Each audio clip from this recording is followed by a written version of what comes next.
का या किसी पद का, पैसे का, रूप का, किसी का भी, तो फिर समझ लो बकरा या बकरी बनना पड़ेगा। हम झूठ थोड़ी बोल रहे, देखो पहले बना हुआ, दक्ष को बनाया भगवान ने। उसके बाद में जैसे तैसे भगवान भोलेनाथ शांत हुए। यज्ञ जो अधूरा नहीं रहना चाहिए, यज्ञ पूरा किया गया। कई ब्राह्मणों के, संतों की दाढ़ी मूछ मूड़ दी थी, भगवान शंकर के गणों ने खींच दी थी, सबको दवाई देकर के सही किया। उसके बाद में कथा आती है दो पुत्रों की, स्वयंभू मनु और शत्रुपा महाराज के दो पुत्र थे, प्रियव्रत और उत्तानपाद। प्रियव्रतो तानपादौ शतरूपापते सुतौ वासुदेवस्य कलयां रक्षा। दो पुत्र हैं, प्रियव्रत और उत्तानपाद। प्रिय माने अच्छा, व्रत माने प्रतिज्ञा। जिसने अपने जीवन में सुंदर प्रतिज्ञा ली हो, श्रेष्ठ प्रतिज्ञा ली हो, उसका नाम है प्रियव्रत। और उत्तानपाद का मतलब होता है उत्तमौ अनुपादा। समाज में जिसने अपने श्रेष्ठ कर्म करके, अच्छे अच्छे कर्म करके जिसने अपना स्थान बड़ा बना लिया हो, जिसको सब लोग सम्मान करते हो, उसको उत्तानपाद कहते हैं। उत्तानपाद की दो पत्नी सुनीति और सुरुचि। सुरुचि ज्यादा सुंदर थी, तो महाराज का जो मन था वो सुरुचि में ज्यादा लग गया। सुनीति के संग उन्होंने थोड़ा अन्याय कर दिया। सुनीति के बेटे हुए ध्रुव जी। मौसी जी ने बहुत अपमान किया, ऊपर गद्दी से पकड़ के नीचे छटक दिया। बुरा लगा, छोटा सा बालक है ना, 4.5 साल के बालक को उसकी मौसी जी अगर नीचे पटक दें उठा करके तो बुरा लगेगा ना बालक को। वो रोया, फिर रो करके बोला क्यों पटक दिया मुझको नीचे, क्या मेरे पिताजी नहीं है ये, मैं इनकी गोद में नहीं जाऊंगा तो किसकी गोद में जाऊंगा। माँ बोली इनकी गोद में आने के लिए ना पहले मेरा बेटा बनना पड़ेगा। ध्रुव जी बोले वो कैसे बनूं मैं तो अपनी माँ सुनीति का बेटा हूं, अब तुम्हारा कैसे बनूं। बोले कुक्षा वापी नपात मजा, मेरी कोख से जन्म लो, न ग्रहीतो वत्स या मतम, आप मेरी कोख से जन्म लीजिए तब इस गद्दी पर बैठोगे। ध्रुव जी बोले अब तो हम जन्म ले चुके हैं, अब क्या करें, क्या पता 100 वर्ष बाद में हमारा जन्म हो। बोले ऐसी बात है तो जाओ जंगल में भजन करो, तपस्या करो। क्यों, जब भगवान खुश हो जाएं तो वरदान मांग लेना कि माता सुरुचि के गर्भ से मुझे जन्म दो। ध्रुव जी बोले यूं बताओ मौसी जी, ऐसी क्या खासियत है तुम्हारी कोख में, ऐसी क्या खासियत है तुम्हारी गोद में जो मेरी मां की में नहीं है। और फिर साधु संत तो कहते हैं कि गर्भवासम समम दुखम न भूतो न भविष्यति। गर्भ में जितना कष्ट होता है ना, उतना कष्ट न पहले कभी हुआ हो और न कभी आगे होगा और न कभी अब होगा। गर्भ में इतना दुख होता है।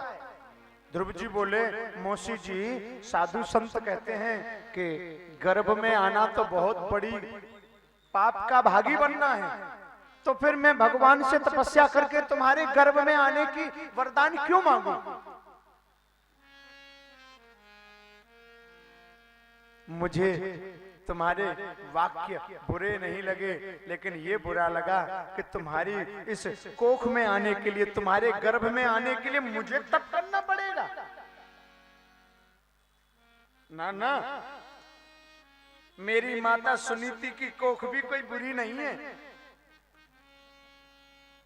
इस गद्दी में बैठना बड़ी बात नहीं है, भगवत प्राप्ति बड़ी बात है। मैंने संतों से सुना है, रोते रोते माँ के पास गए, माँ ने पूछा क्यों रो रहे हो, सारी बात बता दी।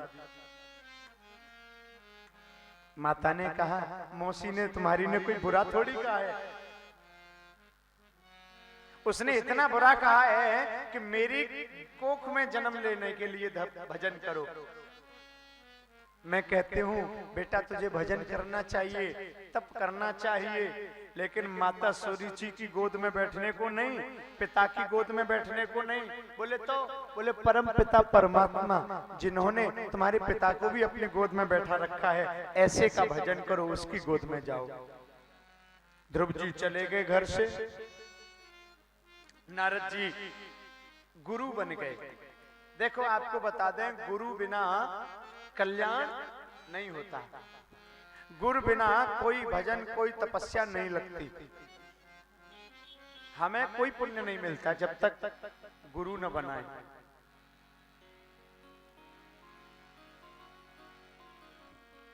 नारद जी, ध्रुव जी छोटे हैं ना, अबोध हैं, ध्रुव जी को इतना कोई ज्ञान तो है नहीं, बालक 4.5 वर्ष का।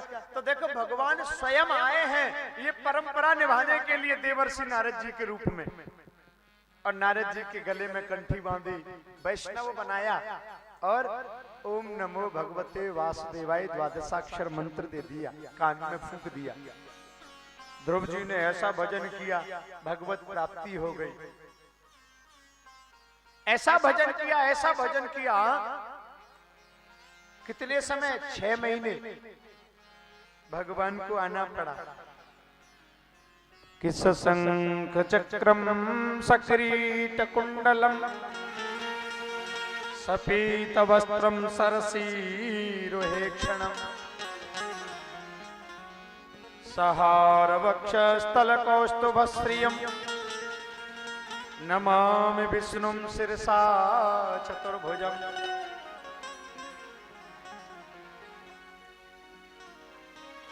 ध्रुव जी आंखें खोली, सामने देखा भगवान नारायण खड़े हैं, 4 भुजा वाले। जिस भगवान नारायण का ध्यान करके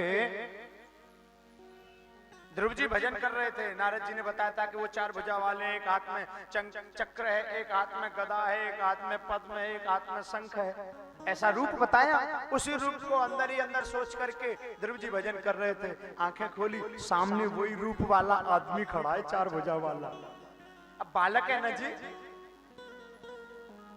क्या जाने, लेकिन जो कोई छोटे मोटे पाप थे वो भगवत दर्शन से समाप्त हो गए।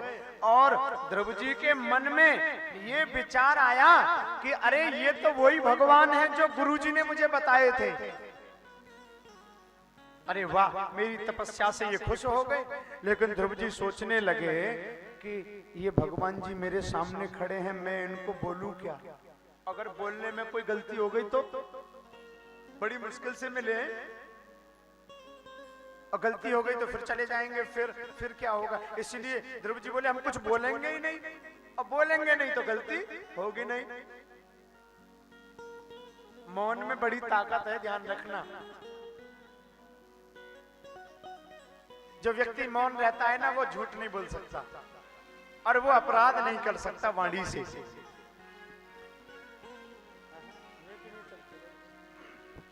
अपराध नहीं हो सकता उससे, चाहे कुछ भी हो जाए। ध्रुव जी बोले कि मन ही मन में विचार कर लिए, संकल्प ले लिया, हम कुछ बोलेंगे ही नहीं। हमें कुछ बोलना है ही नहीं, क्योंकि हमसे कुछ आता ही नहीं। अब भगवान जी, ध्रुव जी देख रहे हैं भगवान को और भगवान जी देख रहे हैं ध्रुव जी को। भगवान जी 1 घंटे से देख रहे हैं और ये सोच रहे हैं कि मैं किसी के सामने प्रकट हो जाता हूं तो कोई आधे मिनट में ही बहुत कुछ मांग लेता है। भगवान जी आपके सामने आ जाएं तो आप मांगने में उनसे देर करोगे क्या? भगवान जी ये कहते हैं कि बोले हम खुश हैं, मांगो। 1 आध घंटा लगाओगे क्या मांगने में? डर लगेगा, बोले जल्दी चले ना जाए, मांग लो जल्दी से।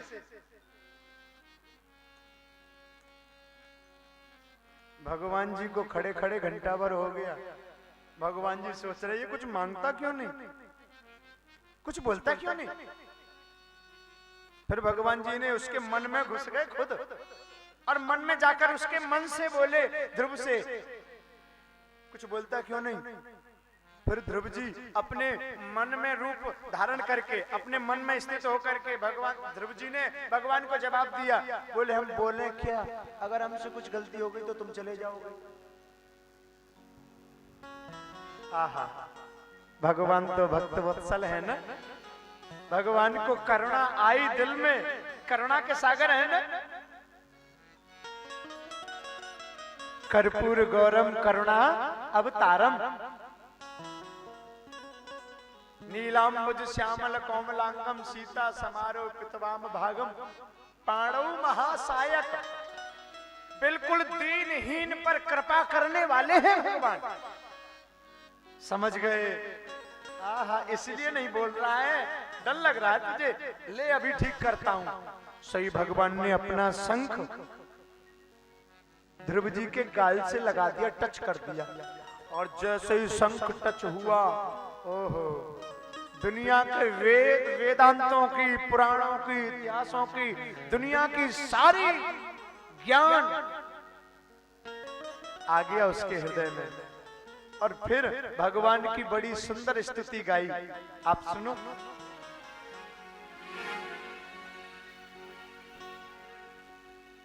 योऽन्त प्रविश्य मम वाचमिमां प्रसुप्तां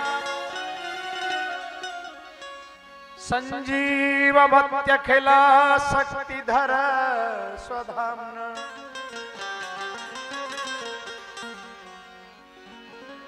अन्यास्तहस्तचरण श्रवण त्वगादि प्राणान्नमो भगवते पुरुषाय तुभ्यं। मूकं करोति वाचालं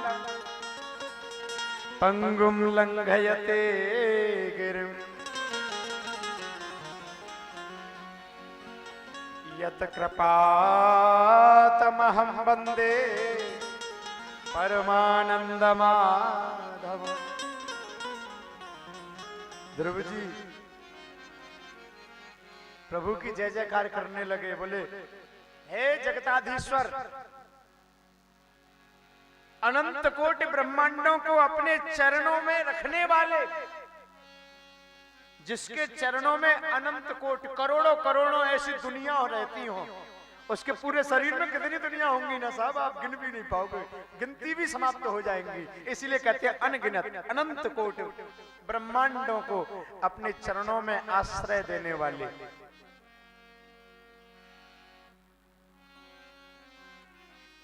इस संसार में जड़ चेतन जो कुछ भी है, सब में मूल रूप से व्यापक रहने वाले,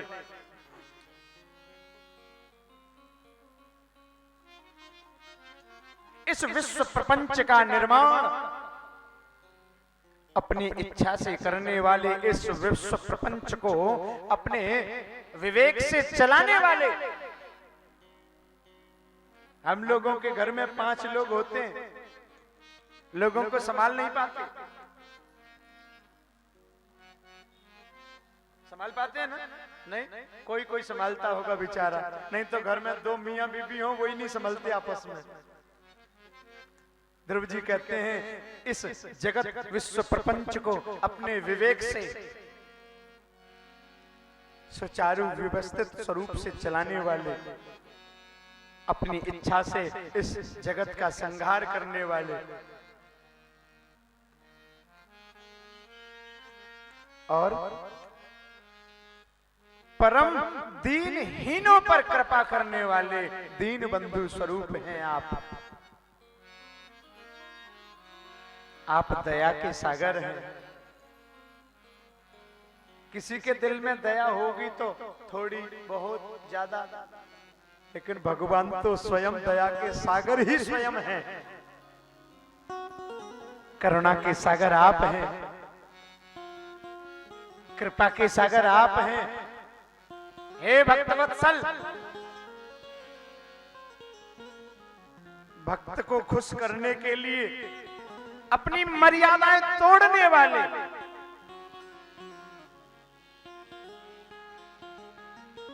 जगदीश्वर, मैं आपको प्रणाम करता हूं। यो अंत प्रविश्य मम वाच मिमाम प्रसुप्ताम, मेरी सोई हुई वाणी थी, मैं घबरा रहा था कि बोलूं क्या, लेकिन मेरे करुणा के सागर की दया हो गई, उनकी कृपा हो गई। उन्होंने तो शंख लगा दिया ना साहब, पांचजन्य शंख है, उसका दर्शन करने से ही बहुत अनन्य ज्ञान प्राप्त होता है। उसका स्पर्श करने से तो ध्रुव जी कहते हैं मुझे रोमांच हो गया, मैं पुलकित हो रहा हूं अंदर से, इतना ज्ञान आपने मुझे दे दिया। मेरी वाणी सोई हुई थी, जैसे किसी मरे हुए पर संजीवनी बूटी का रस निचोड़ के सबके ऊपर डाल दिया जाए तो सब जीवित हो जाते हैं ना, वैसे ही मेरी सोई हुई वाणी आपकी कृपा से जग गई, मेरी सोई हुई वाणी जागृत हो गई।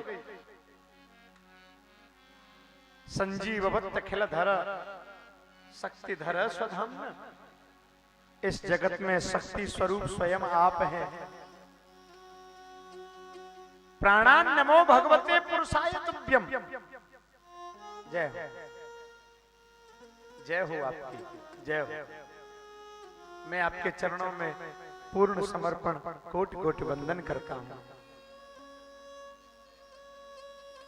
भगवान मुस्कुराए, और कुछ कहना है? आपके सामने कोई क्या कह सकता है?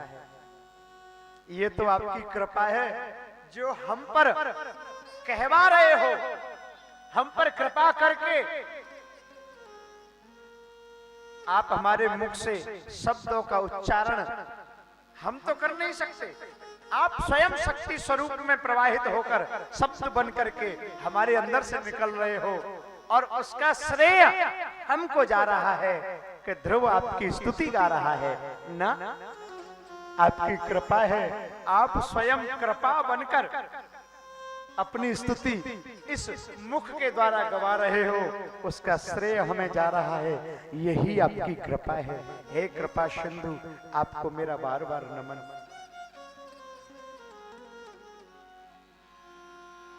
भगवान बोले क्या चाहिए आपको? क्यों इतनी कठिन तपस्या करी थी बालक? नेक्स्ट कोई बालक हो और भगवान जी वाके सामने खड़े हो, वो बालक क्या बात करेगा? जब बालक तोतली तोतली भाषा में, छोटी छोटी भाषा में तुतला करके अपने मैया बाप से बात करता है, कितना अच्छा लगता है। भगवान के सामने भी वो छोटा सा बालक तुतला करके बात कर रहा होगा, मेरे प्रभु को कितना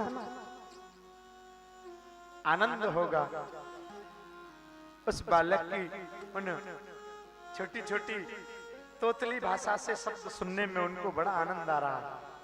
बोले अब ये भी बताओ, हमारी बड़ाई करते रहोगे या कुछ मांगोगे भी? क्यों आए थे यहाँ जंगल में भजन करने को?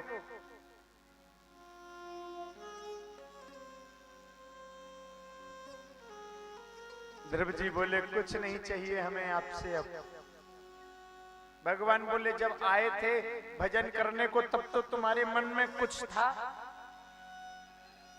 अब क्यों मने कर रहे हो? ध्रुव जी बोले आपका दर्शन जब तक नहीं होता है ना, जब तक जीव को कामना रहती है, आपका दर्शन हो जाए तो जीव की कामना समाप्त हो जाती है।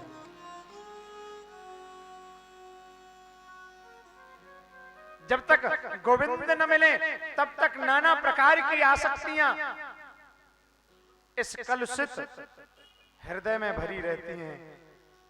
गोविंद मिल जाए, श्री राधा रानी मिल जाए तो फिर किस चीज की जरूरत है? नाथ कृपा करनी है तो मुझे चरणों से लगा ले, और मुझे कोई आवश्यकता नहीं है किसी वस्तु की। इन चरणों से मैं चाहूं भी तो नाथ दूर ना हटूं। इन चरणों से ऐसे बांध लो, मैं भागूं भी तो मुझे भागने मत देना, क्योंकि जितनी कृपा आपकी अब मुझ पर हो रही है, मुझे जितना आनंद आ रहा है, हो सकता है आपके जाते ही मैं विस्मृत हो जाऊं, मैं भूल जाऊं तो कृपा सिंधु। हे प्रेम के सागर, इतनी दया रखना हम भूल भी जाएं, हम तुमसे अलग भगना भी चाहें तो तुम भगने मत देना, कृपा करना, तेरे चरणों से पल भर भी दूरी हमारी न होवे।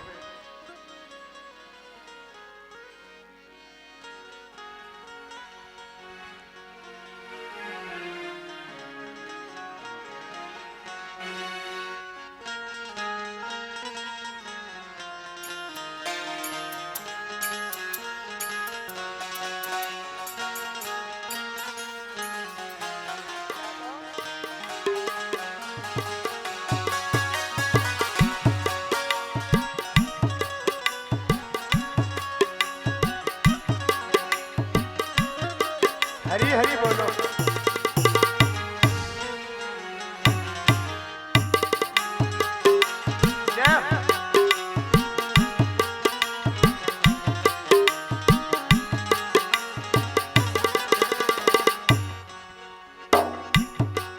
मुझ चरणों से लगा ले हे श्याम मुरली वाले, मुझ चरणों से लगा ले हे श्याम मुरली वाले, मुझ चरणों से लगा ले हे श्याम बंसी वाले, मुझ चरणों से लगा मेरे श्याम बंसी वाले। मेरी श्वास श्वास में तेरा, मेरी श्वास श्वास में तेरा, मेरी श्वास श्वास में तेरा, मेरी श्वास श्वास में तेरा है नाम मुरली वाले, मुझ चरणों से लगा ले मेरे श्याम मुरली वाले, मुझ चरणों से लगा ले मेरे श्याम मुरली वाले।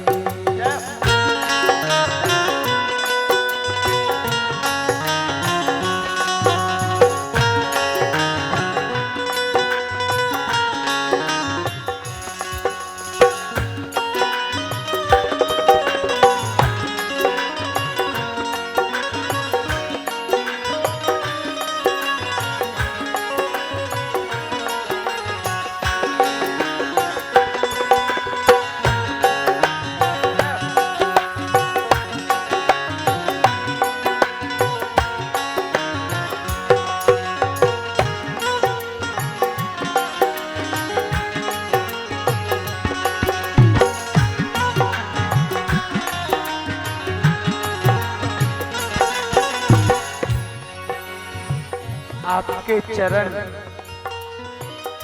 मैं जानता हूं अनमोल है, मैं जानता हूं कि मैं आपके चरणों को सहज में नहीं प्राप्त कर सकता, उसके लिए बड़ी तपस्या करनी पड़ेगी। पर नाथ मैंने तो सुना है आप पतितों को पावन करते हैं, मैंने सुना है आप पापियों को पाप से मुक्त करके उन्हें अपने चरणों में जगह देते हो। न जाने कितनों की, कितने भक्तों की तुमने तो विपदा टारी है, भक्तों की तुमने गाना विपदा है टारी, भक्तों की तुमने गाना विपदा है टारी, भक्तों की तुमने गाना विपदा है टारी, भक्तों की तुमने गाना विपदा है टारी।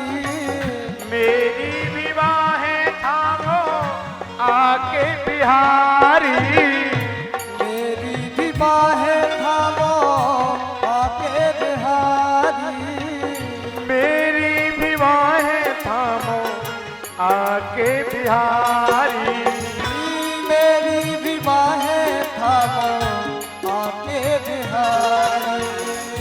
बिगड़े बनाए तुमने, हाँ बिगड़े बनाए तुमने, सब काम मुरली वाले मुझ चरणों से लगाए तेरे श्याम मुरली वाले, मुझ चरणों से लगाए मेरे श्याम मुरली वाले।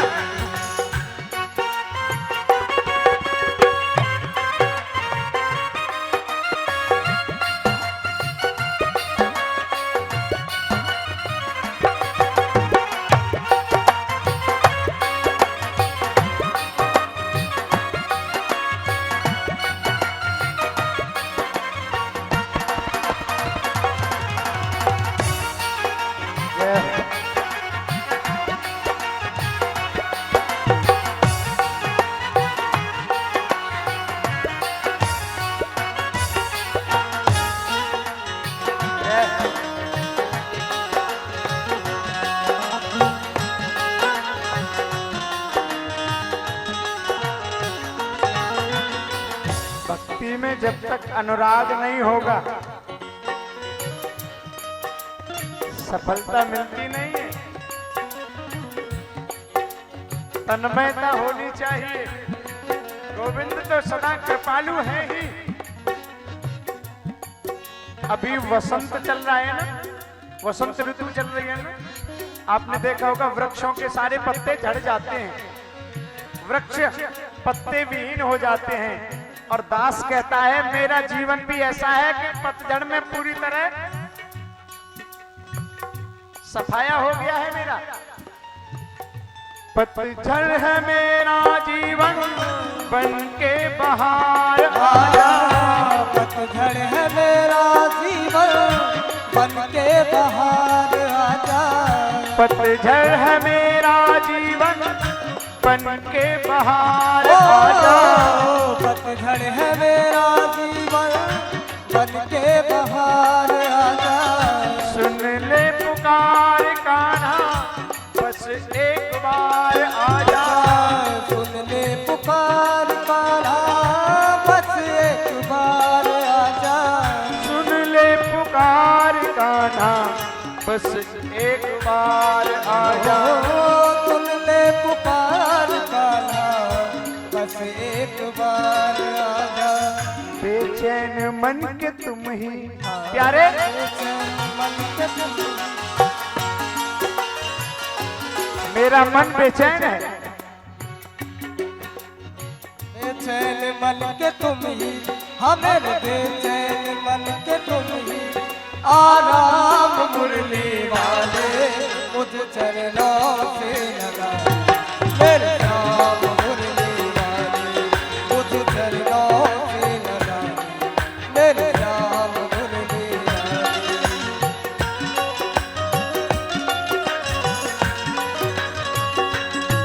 बोलिए बाकी बिहारी राग की, जय हो, बोलिए मुरली वाले की, जय हो।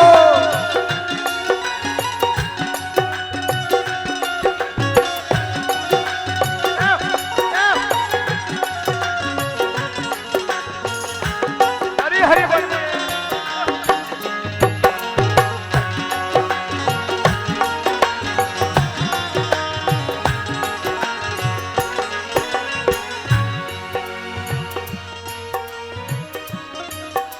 बाहर आती है ना पतझड़ के समय तो क्या होता है, पेड़ों पर नई नई पत्तियां आती हैं। और देखो दास बोला ऐसा नहीं है कि मुझे पता नहीं कि तुम दोगे, नहीं मुझे पता है तुम जरूर दोगे। क्यों? तुम हो दया के सागर, जन्मों की मैं हूँ प्यासी, तुम हो दया के सागर, जन्मों की मैं हूँ प्यासी, तुम हो दया के सागर, जन्मों की मैं हूँ प्यासी, तुम हो दया के सागर, जन्मों की मैं हूँ प्यासी। दे दो जगह मुझे भी चरणों में बस जरा सी, दे दो जगह मुझे प्यारे चरणों में बस जरा सी, दे दो जगह